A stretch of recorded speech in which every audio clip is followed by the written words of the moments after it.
운동하고 나면 찾아오는 그 뻐근한 근육통. 이거, 나 어제 운동 제대로 했구나 하는 훈장처럼 생각하는 분들 많으시죠? 근데요, 과연 그럴까요?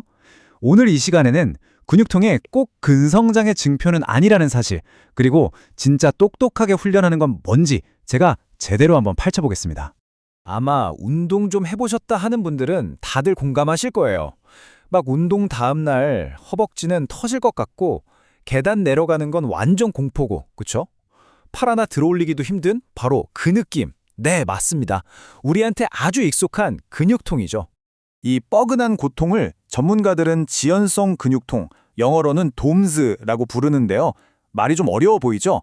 근데 별거 아니에요. 그냥 운동으로 자극받은 근육에 아주 미세한 상처가 생겼다가 이게 회복되면서 나타나는 뭐랄까 자연스러운 신호 같은 거예요. 그래서 운동한 바로 그날보다 하루 이틀 뒤 아침에 일어날 때 아이고 소리가 절로 나오는 겁니다. 자, 그럼 이 통증 말이에요. 이게 과연 좋은 신호일까요? 아니면 나쁜 신호일까요? 가장 흔한 오해부터 한번 제대로 짚고 넘어가 보죠. 아직도 많은 분들이 근육통의 원인을 젖산 때문이라고 알고 계시더라고요. 근데 이건 정말 가장 대표적인 오해 중 하나입니다. 젖산은요, 운동 직후에 잠깐 쌓였다가 진짜 금방 사라져요. 에너지원으로 다시 쓰이거든요. 그럼 진짜 원인은 뭐냐?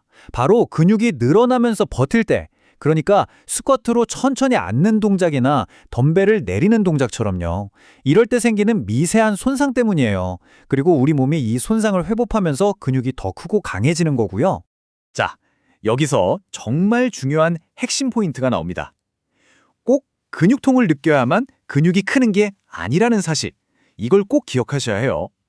운동 다음날 아무렇지도 않다고 해서 나 운동 잘못했나? 하고 생각할 필요가 전혀 없다는 거죠. 진짜 중요한 건 뭐다? 바로 꾸준함, 그리고 점진적 과부하, 즉 조금씩 무게나 횟수를 늘려나가는 겁니다.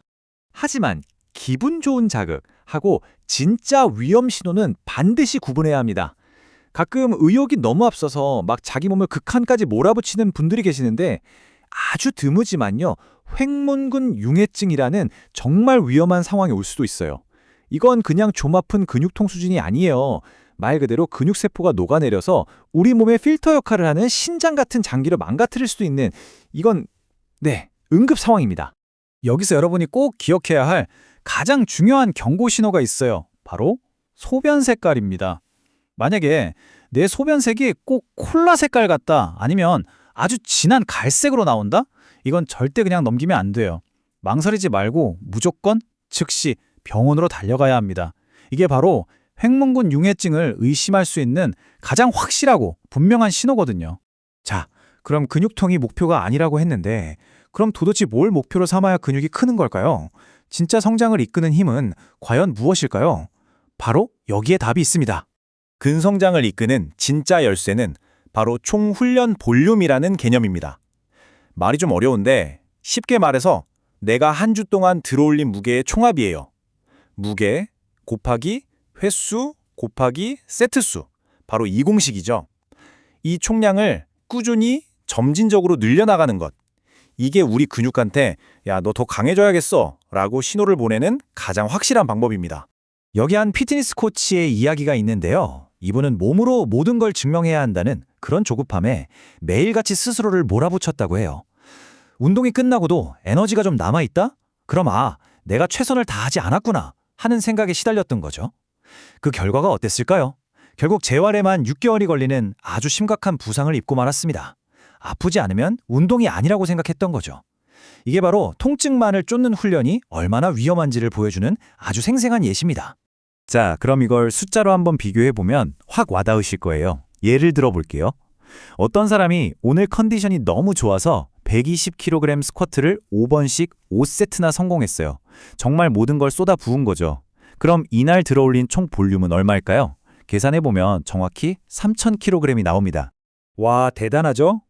근데 문제가 있어요. 이렇게 한계까지, 거의 실패 지점까지 몰아붙이는 훈련은요, 우리 몸의 회복 시간이 엄청나게 길어져요. 근육뿐만 아니라 신경계까지 지쳐버리거든요. 그래서 매일 이렇게 할 수가 없어요. 기껏해야 일주일에 한두 번? 그럼 2번 한다고 쳐도 주간 총 볼륨은 6000kg이 되는 거죠. 자, 이번엔 다른 방법을 한번 써볼게요. 똑똑한 노력이라고 해보죠. 최대치의 80% 정도, 그러니까 96kg으로 똑같이 5회 5세트를 하는 겁니다. 그럼 하루 볼륨은 2400kg으로 좀 줄었죠. 하지만 중요한 건 운동이 끝났는데도 몸에 힘이 남아있다는 거예요. 덜 지쳤다는 거죠. 바로 여기서 마법 같은 일이 벌어집니다. 강도를 살짝 낮추니까 회복이 훨씬 빨라지는 거예요. 그럼 어떻게 될까요? 거의 매일, 그러니까 일주일에 6번까지도 훈련이 가능해지는 거죠. 자, 그럼 주간 총 볼륨은 계산해보면 어떻게 될까요? 무려 14만 4천 kg이 나옵니다. 아까 그 방식보다 2배가 훌쩍 넘는 어마어마한 양이죠. 자, 이 차이를 한번 보세요. 눈에 확 들어오죠? 한 번의 운동은 덜 힘들었을지 몰라도 일주일 전체로 보면 똑똑한 훈련이 최대 노력 훈련의 총량을 그냥 압도해버립니다. 이게 무슨 뜻이겠어요?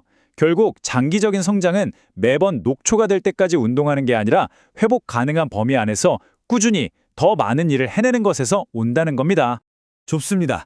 그럼 이 중요한 총 볼륨의 원리를 어떻게 내 운동에 바로 적용할 수 있을까요? 아주 간단해요. 가장 먼저 여러분의 목표에 맞는 반복 횟수부터 정하는 거예요. 여러분의 운동 목표에 따라서 반복 횟수를 조절하는 건데요. 이건 정말 기본적이면서도 아주 중요한 원리입니다. 보세요. 만약에 나는 순수하게 힘, 즉 스트렝스를 키우고 싶다. 그러면 1번에서 5번 정도만 겨우 들 수 있는 아주 무거운 무게를 다루는 게 좋고요. 아니다. 나는 근육 사이즈를 키우는 근비대가 목표다. 하시면 6번에서 15번 정도 반복할 수 있는 무게가 가장 효과적입니다. 마지막으로 근지구력을 기르고 싶다면 더 가벼운 무게로 더 많이 반복하면 되는 거죠. 간단하죠? 그리고 여기서 한 단계 더 나아가서 훈련 강도를 더 스마트하게 조절하는 방법이 있어요. 그날 내 컨디션까지 섬세하게 고려하는 방법인데요. 바로 RP 척도라는 겁니다. RP, Rate of Perceived Exertion, 우리말로는 운동 자각도라고 하는데요. 이게 뭐냐면요. 다들 경험 있으시죠? 어제는 가뿐하게 들었던 100kg이 오늘 잠 좀 설치고 왔더니 막 천근만근 무겁게 느껴질 때요. RP는 바로 그날의 이런 주관적인 힘듦의 정도를 1부터 10까지의 숫자로 표현해서 훈련에 반영하는 아주 똑똑한 방법이에요. 이 RP 개념이 처음에는 좀 헷갈릴 수 있어요. 그럴 땐 이걸로 생각하면 훨씬 쉬워요. 바로 RIR, 그러니까 남은 반복 횟수입니다. 이 둘은 사실 동전의 앞뒷면 같은 거거든요. 예를 들어 내가 어떤 세트를 딱 끝냈는데 진짜 힘들긴 한데 딱 한 개는 더 할 수 있었겠다 싶으면요. 그게 바로 RP 9 그리고 RIR은 1이 되는 거예요. 2개 정도는 더 할 수 있었을 것 같은데 하면 RP 8, RIR 2인 거죠. 쉽죠? 그러니까 매번 RP 10으로 완전히 나가떨어질 때까지 하지 말고 RP 7에서 9 사이, 즉 한두 개 정도 여유를 남기면서 훈련 볼륨을 차곡차곡 쌓아가는 게 장기적으로는 훨씬 더 현명한 전략이라는 겁니다. 자, 이제 똑똑한 훈련의 마지막 퍼즐 조각을 맞춰볼 시간입니다. 그건 바로 회복이에요. 아무리 훈련을 잘해도 회복이 따라주지 않으면 말짱 도루묵이거든요. 근육통이 생겼을 때 어떻게 현명하게 대처해야 하는지 한번 알아보겠습니다. 근육통이 심하다고 해서 그냥 침대에 누워만 있는 것보다 오히려 가볍게 걷거나 스트레칭을 해주는 게 혈액순환을 도와서 회복을 더 빠르게 할 수 있어요. 그리고 부드러운 마사지도 좋고요. 운동 직후에는 냉찜질, 통증이 좀 올라올 때는 온찜질도 도움이 됩니다. 물론 근육에 재료가 든한 단백질 같은 충분한 영양과 수분 공급, 그리고 무언이 뭐니 해도 가장 중요한 거, 바로 양질의 수면, 이게 근육을 다시 만드는 최고의 보약입니다. 물론 대부분의 근육통은 시간이 지나면 괜찮아지지만 이럴 땐 꼭 병원에 가보셔야 합니다. 통증이 일주일 이상 너무 오래 가거나 뭔가 뻐근한 게 아니라 날카롭게 찌르는 듯한 통증일 경우, 특정 부위가 눈에 띄게 퉁퉁 부었을 때, 그리고 아까 말씀드린 횡문근 융해증이 의심될 때는요. 절대 참지 마시고 정형외과나 재활의학과를 찾아서 전문가의 진단을 꼭 받으셔야 합니다. 자, 이제 운동이 끝나고 나서 스스로에게 던져야 할 질문을 바꿔야 할 때가 온 것 같습니다. 나 오늘 진짜 힘들게 운동했나? 가 아니라 나 오늘 정말 똑똑하게 운동했나? 라고 말이죠.